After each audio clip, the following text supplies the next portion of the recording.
तो hello guys, episode की starting में हम एक लड़की को देखते हैं जिसके पास ईगल आती है तो वो डर जाती है और उस पर अपने मैजिकल गिटार से अटैक कर देती है जिससे वो ईगल डरकर भाग जाता है। तो फिर वो लड़की कहती है कि नहीं नहीं, मुझे डरने की कोई जरूरत नहीं है, मैं एक कल्टीवेटर हूँ। और फिर वो कहती है कि ये सब उन ड्रैगन ग्रुप के अटैक की वजह से हुआ है, अगर वो लोग अटैक ना करते तो मैं आज इस जंगल में ना फंसती। और फिर हमें दिन का सीन दिखाया जाता है जहाँ पर हम उसी लड़की को देखते हैं जो गिटार बजा रही होती है और उसका नाम वूजिन होता है और वो लोगों को अपने सॉन्ग सुनाकर पैसे इकट्ठे कर रही होती है क्योंकि कुछ दिन पहले उसने एक प्रीशियस चीज को तोड़ दिया था और अब इसको भरपाई करनी थी। मगर तभी हम वहाँ पर ड्रैगन ग्रुप के लोगों को देखते हैं जो आ जाते हैं और कहते हैं कि जिसके पास जो कुछ भी है हमारे हवाले कर दो, जिसकी वजह से सब लोग उनसे डरकर भागने लग जाते हैं और वूजुन भी भागकर यहाँ जंगल में आ जाती है। और फिर वो प्रे करने लगती है कि इस जंगल में जितने भी बीस्ट और डीमंस हैं मैं उन सबसे माफी मांगती हूँ कि मैंने उन्हें इतनी रात को डिस्टर्ब किया, पर प्लीज मुझे मत खाना। मैं मानती हूँ कि मैं बहुत ही ज्यादा खूबसूरत हूँ लेकिन मैं टेस्टी बिल्कुल भी नहीं हूँ, प्लीज मुझे छोड़ देना। और फिर वो जब थोड़ा सा आगे बढ़ती है तो उसे पता लगता है वो तो वुशन माउंटेन पर है। और फिर वो कहती है कि मैंने सुना है कि वुशन माउंटेन पर बहुत ही ज्यादा एंशिएंट ट्रेजर होते हैं, अगर एक दो एंशिएंट ट्रेजर मुझे मिल जाए तो मैं उनको बेचकर माला माल हो जाऊंगी। और फिर वो आगे चलती रहती है और काफी देर चलने के बाद उसे एहसास होता है वो तो जंगल का रास्ता ही भूल गई है। मगर तभी चलते चलते उसे अपने सामने एक ग्रेव नजर आती है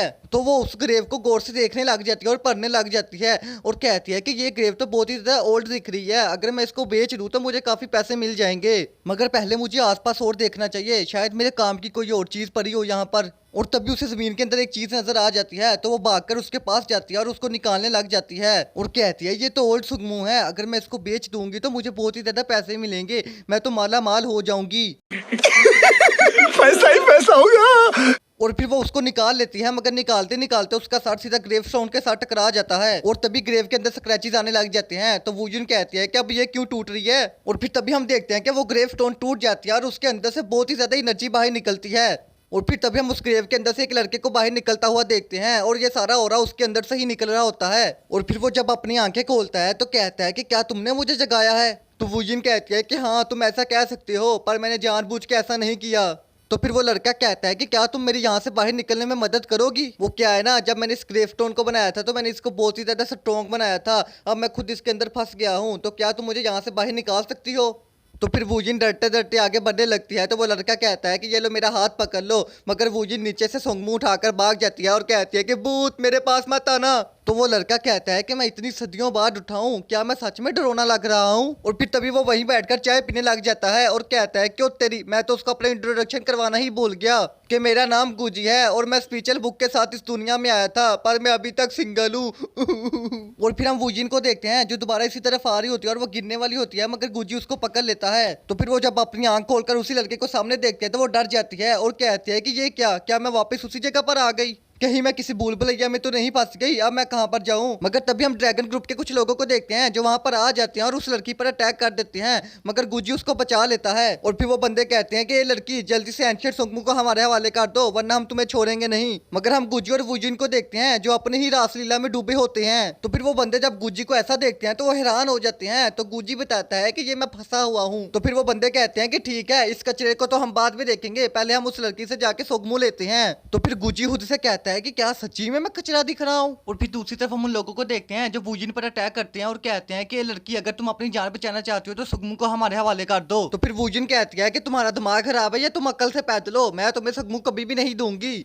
इसको बेचकर मेरा 1 महीने का खाने पीने का सामान आ सकता है और मेरी और भी प्रॉब्लम्स हल हो सकती हैं, अगर तुम जबरदस्ती करोगे तो मैं भी एक कल्टीवेटर हूँ। तो फिर उन लोगों का लीडर कहता है कि चलो हो जाए मुकाबला और तभी वो अपनी सोर्स से उस पर अटैक कर देता है। तो फिर वूजिन भी अपनी गिटार की पावर से उसके अटैक को डोज करने लगती है। तो ये देखकर उनका लीडर अपनी पावर को और ज्यादा बढ़ा देता है जिससे वूजिन उनके अटैक को डोज नहीं कर पाती और बड़ी मुश्किल से बचती है। तो फिर उन बंदों का लीडर कहता है कि मेरी सोर्ड का कोई मुकाबला नहीं है, इसको रिफाइनिंग के लिए बहुत ही ज्यादा टाइम लगा था और मैंने इस पर 3000 से भी ज्यादा युआन सिल्वर खर्च किए हैं। तो फिर गुजी कहता है कि एकदम बेकार, इससे अच्छा तो तुम एक और मैजिक सोर्ड खरीद सकते थे, वो भी कम से कम पैसों में। तो ये सुनकर तभी उनमें से एक बंदा हिसाब करने लग जाता है कि आखिर कितने पैसे बनते होंगे। तो तभी उनका लीडर कहता है कि अबे क्यों बेइज्जती करवा रहा है, बंद कर इसको। और फिर वो कहता है कि सबसे पहले मैं इस लड़की को खत्म करूंगा उसके बाद तुम्हें। तो वूजिन कहती है कि तुम्हें क्या लगता है कि मैं तुमसे डर जाऊंगी, मेरे पास भी मेरी एंटी की टेक्निक है। और तभी वो उनका इस्तेमाल करते हुए उनके अटैक को डोज कर लेती है। तो गुजी कहता है कि बेकार, तुम लोग कितने बेकार हो, तुम लोग उसको इस अटैक में इजीली हरा सकते थे, उसकी टेक्निक इतनी भी अच्छी नहीं थी, पर हाँ अगर वो लंबा सांस लेकर रिलैक्स होकर अपने पियानो का इस्तेमाल करे तो वो तुम लोगों को इजीली हरा सकती है। तो ये सुनकर वूजिन थोड़ा घबरा जाती है और कहती है कि चुप कर हरामी इंसान, तू उनकी साइड है या मेरी साइड। तो गुजी कहता है कि ठीक है मैं नहीं बोलता। और फिर हम उन लोगों को देखते हैं जो दोबारा अपनी सोच से वूजिन पर अटैक करने लगते हैं, मगर वूजिन इस दफा सोच में पड़ जाती है और कहती है कि क्या मुझे इस आदमी की बात माननी चाहिए जैसा इसने कहा था। तो फिर वो एक लंबा सांस लेती है और अपने पियानो को बचाती है, जिससे बहुत सारी एनर्जी रिलीज होती है और वो उनके अटैक को बड़ी आसानी से डोज कर लेती है। तो फिर उनमें से एक बंदा कहता है कि बॉस, अगर हम ऐसे ही लड़ते रहे तो हम कभी नहीं जीत पाएंगे। तो बॉस कहता है कि नहीं, ध्यान से देखो, उसके पास ज्यादा स्पिरिचुअल पावर नहीं है। तो गुजी कहता है कि प्रॉब्लम उसकी स्पिरिचुअल पावर में नहीं बल्कि तुम्हारी स्पिरिचुअल पावर में है। और फिर हम देखते हैं कि वो लोग वूजिन पर जितने भी अटैक करते हैं वूजिन उनके अटैक को बड़ी आसानी से डोज कर लेती। तो फिर उन लोगों का बॉस कहता है कि पहले हमें इस कचरे को टकाने लगाना होगा, उसके बाद हम इस लड़की को देखेंगे। तो फिर हम गुजी को देखते हैं जो अपनी पावर से सुगमू को अपने पास वापस बुला लेता है। तो वूजिन कहती है कि नहीं, मेरा सुगमू, इससे तो मेरे खाने पीने और राशन का सामान आना था। और फिर हम गुजी को देखते हैं जो सुगमू को खाने लग जाता है। तो ये देखकर उन लोगों का बॉस हैरान हो जाता है और कहता है कि ये क्या, ये तो सुगमू को खा रहा है। और फिर गुजी जब सुगमू को खाता है तो उसके अंदर बहुत ही ज्यादा स्पिरिचुअल पावर आ जाती है। तो ये देखकर उन बॉस का लीडर वहीं पर रुक जाता है और कहता है कि मुझे कुछ अजीब फील हो रहा है, हमें जल्दी यहाँ से भागना होगा। तो भाई लोग, आज का हमारा ये एपिसोड यहीं पर खत्म होता है और तुम लोग मुझे कमेंट्स में जरूर बताना कि तुम लोगों को ये सीरीज कैसी लगी और मैं इसका नेक्स्ट एपिसोड लाऊं या नहीं। तो भाई लोग, अगर तुम लोग चाहते हो कि मैं इसका नेक्स्ट एपिसोड भी आज ही अपलोड कर दूं तो उसके लिए तुम लोगों को मेरे चैनल को सब्सक्राइब करना होगा। मैं चलता हूँ, टाटा बाय बाय टुरुरु।